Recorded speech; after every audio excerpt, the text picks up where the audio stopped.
Bonjour tout le monde, bienvenue dans cette vidéo qui est l'avant-dernière vidéo de notre série sur l'histoire du Parti communiste français qu'il est temps que j'achève. Et on va parler maintenant du déclin du Parti communiste français.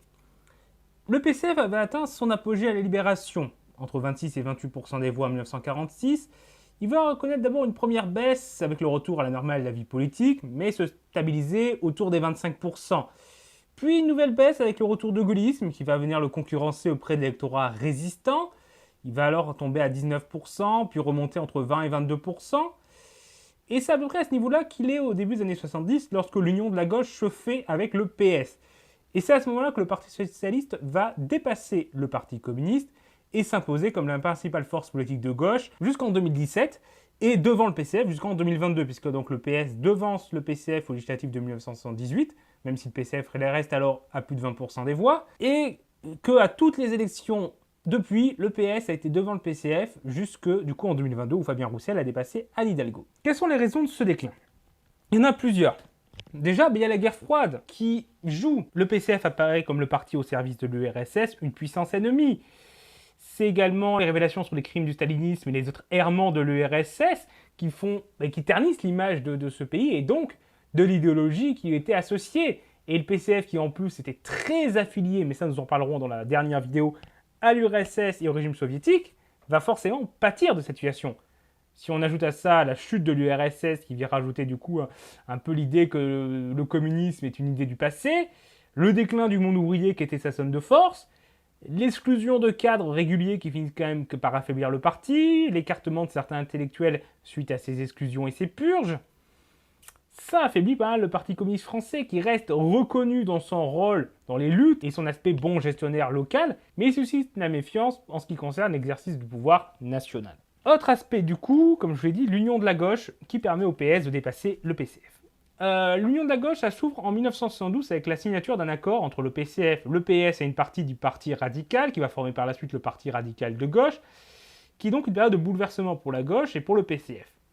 Ça s'accompagne d'un programme commun assez ambitieux qui parvenait à satisfaire le Parti communiste français et le PS, et ça va permettre, pour la première fois depuis longtemps, et pour une première fois de manière durable, au Parti socialiste d'exercer le pouvoir. En effet, à l'époque du Front populaire, le PS n'avait exercé le pouvoir que de manière peu durable, Léon Blum ayant resté à la tête du gouvernement qu'une année. Par la suite, sous la 4ème République, les périodes d'exercice du pouvoir du PS avaient été assez courtes et avec un pouvoir souvent partagé dans un contexte de large coalition dépassant souvent du coup les frontières de la gauche, notamment avec le MRP, démocrate chrétien.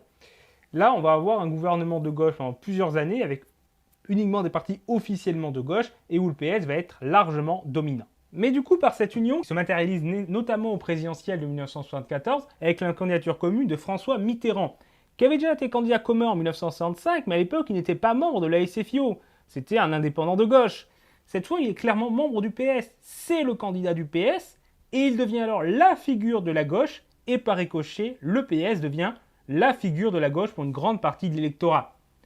Et donc, à partir de ce moment-là, une partie électorale de gauche qui votait pour le PCF sans forcément être totalement affiliée au PCF, va passer au PS, permettant dès les cantonales de 1976 au PS de dépasser pour la première fois depuis la Libération le Parti communiste français. Donc la période est difficile pour le PCF qui perd sa domination, cependant au début il n'y a pas de recul électoral, et même plutôt une progression si on regarde en termes de militants. Il commence à 300 000 adhérents, il est à plus de 500 000 adhérents en 1978. Plus d'élus grâce aux alliances à la gauche. Les municipales de 1977 voient le PCF regagner une partie de ses villes perdues. La ceinture rouge se renforce à ce moment-là. 72 villes de plus de 30 000 habitants, 155 entre 9 000 et 30 000 habitants. Il tient des villes comme Béziers, Saint-Étienne, Reims par exemple, en plus des villes de la banlieue rouge. Et les législatives de 1978 verront le PCF rassembler 86 députés, 13 de plus qu'en 1973. C'est le plus grand nombre de députés qu'il n'a jamais obtenu pendant la 5ème République et il n'a jamais fait mieux depuis. Cependant, cette période d'apogée n'est qu'un court répit, puisque à partir de 81, le recul va s'accélérer et cette fois, ça va se voir également au nombre d'élus. Déjà, au présidentiel, il est écrasé par le PS en ne rassemblant que 15% des voix. Mitterrand s'est clairement affirmé comme le principal candidat de la gauche et l'écrase. Et devant ce PCF avec plus de 10 points d'avance en faisant 25,8% des voix. Et les législatives qui vont suivre vont être très compliquées pour le PCF là aussi, puisqu'il ne rassemble que 16,1% contre 20,6%, et le PS de son côté monte à 36% suite à l'élection de Mitterrand. Et en termes d'élus, c'est violent, puisque vu le PS profitant de cette vague rose, il va devancer nos nombreux députés sortants communistes, qui passent du coup de 86 députés à seulement 44, perdant quasiment la moitié de ses élus. et c'est un de ses plus mauvais résultats, à la fois non seulement électoralement, mais en nombre de députés, depuis la Libération. Pas le pire, mais un des pires. Et globalement, toutes les élections confirment ça. Si on regarde les cantonales, donc en 1976, le PCF avait été devancé pour la première fois par le PS, avec 23% contre 26% au PS.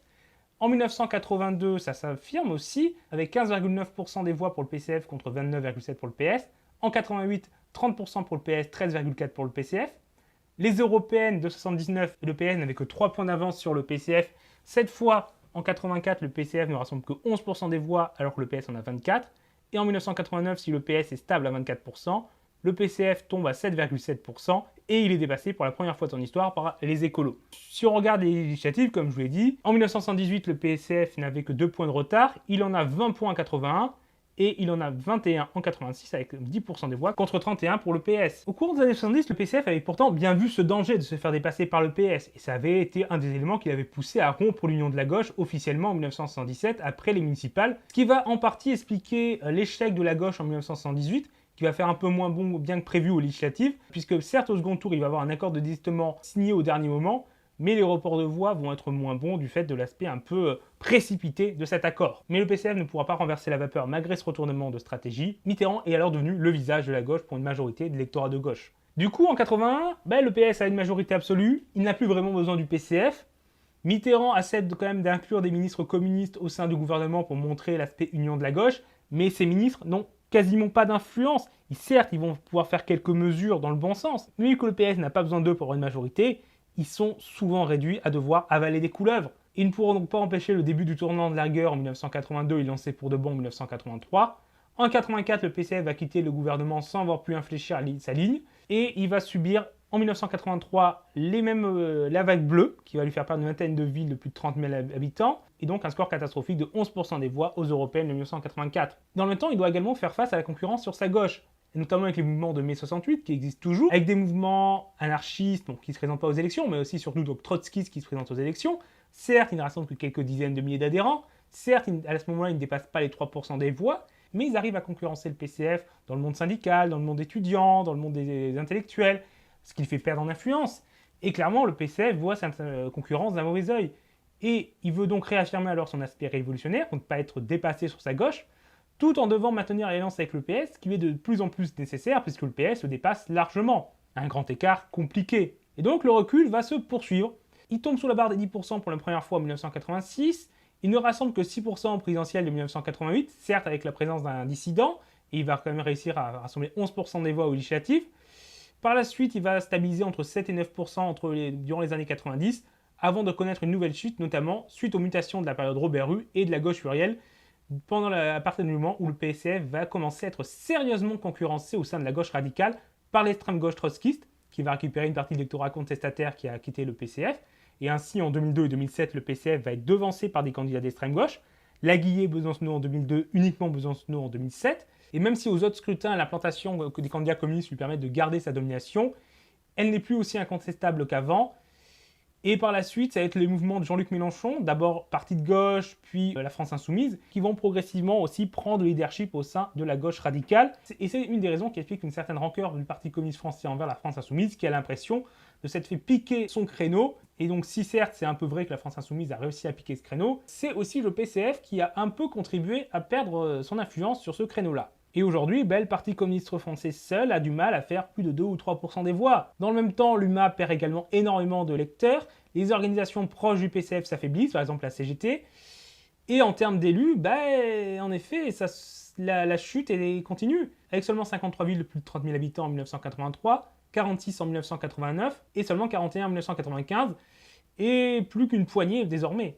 Au niveau des nombres de députés, la chute aussi se poursuit. Comme je vous l'ai dit, 44 députés en 1981, 25 en 1988, 18 en 1993, et seulement 8 députés aujourd'hui. La chute, là aussi, a continué. C'est également une période de mutation pour le parti, à la fois avec au niveau de sa direction. Il y a notamment donc, la période Georges Marchais, qui s'ouvre à ce moment-là. Donc la période de recul commence avec Georges Marchais, qui va être leader emblématique du parti pendant quasiment une vingtaine d'années, et qui certes aujourd'hui est très populaire au sein des militants du Parti communiste français, mais on ne peut pas nier que sa période de direction a été globalement un échec pour le parti. même si c'est loin d'être le seul parti communiste d'Europe à avoir connu des difficultés durant cette période, et ça serait malhonnête d'imputer tout ça uniquement à Georges Marchais. Mais ça serait aussi malhonnête de vouloir l'en exonérer totalement. En termes de sociologie, c'est un parti aussi qui évolue. On passe d'un parti où les ouvriers dominaient à un parti où certes les ouvriers restent assez présents, mais avec un recul de plus en plus important. Dans les années 70, ils ne sont plus majoritaires, avec, entre guillemets, seulement 45% de la base. On a également les professions agricoles qui disparaissent, et les professions intellectuelles, employés, fonctionnaires, qui se développent.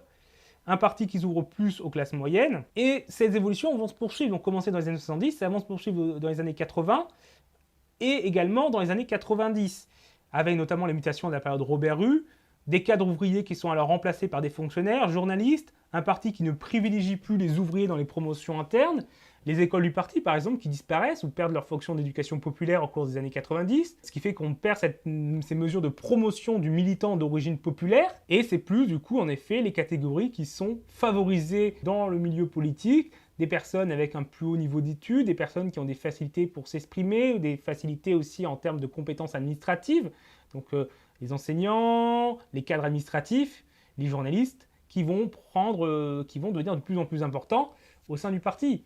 On a également les employés de collectivités locales qui gagnent en importance, notamment parce que les élus locaux deviennent de plus en plus importants pour un parti communiste français qui est en perte de vitesse au niveau national. Un parti aussi qui a des difficultés sur le point de vue financier, qui ne peut plus entretenir un aussi grand réseau de permanents, et ces cadres doivent donc devenir des élus. Il y a donc un effet de notabilisation des militants du Parti communiste français. Et du coup, comme il est aussi de plus en plus dépendant de ses élus, les liens avec le PS vont forcément se renforcer puisque le PS devenant hégémonique à gauche, il est nécessaire pour avoir des élus notamment au niveau des régions, mais également pour avoir des mandats municipaux dans les villes où le PCF n'est plus assez fort seul, mais également pour éviter de perdre certaines communes face à un PS qui est maintenant largement au niveau national devant le PCF. Le discours de classe aussi également s'atténue pour un discours plus consensuel, s'adresser à l'ensemble de la société. Des catégories de travailleurs aussi qui évoluent, on passe sur des travailleurs des grandes usines, des mines sont de moins en moins nombreux, notamment la métallurgie, comme je dis, des mines, qui étaient deux endroits où les cadres communistes mais également syndicaux étaient très importants et très nombreux. Ces dernières décennies ont donc été des périodes de bouleversement pour le Parti communiste français, qui n'est clairement plus le parti aussi puissant qu'avant, qui certes a pu retrouver une certaine présence dans les médias avec Fabien Roussel, mais sans que pour l'instant ça ne permette un véritable retour des électeurs vers le Parti communiste français, et avec des lignes stratégiques qui peuvent provoquer quelques polémiques, mais ce n'est pas le sujet de cette vidéo. Bref, c'est terminé pour cette vidéo, je ne serai pas plus long. J'espère que ça vous a intéressé, vous avez appris des choses. Si c'est le cas, n'hésitez pas à la partager et à l'aimer. N'hésitez pas également à vous abonner pour ne pas rater nos prochaines vidéos. Au revoir tout le monde!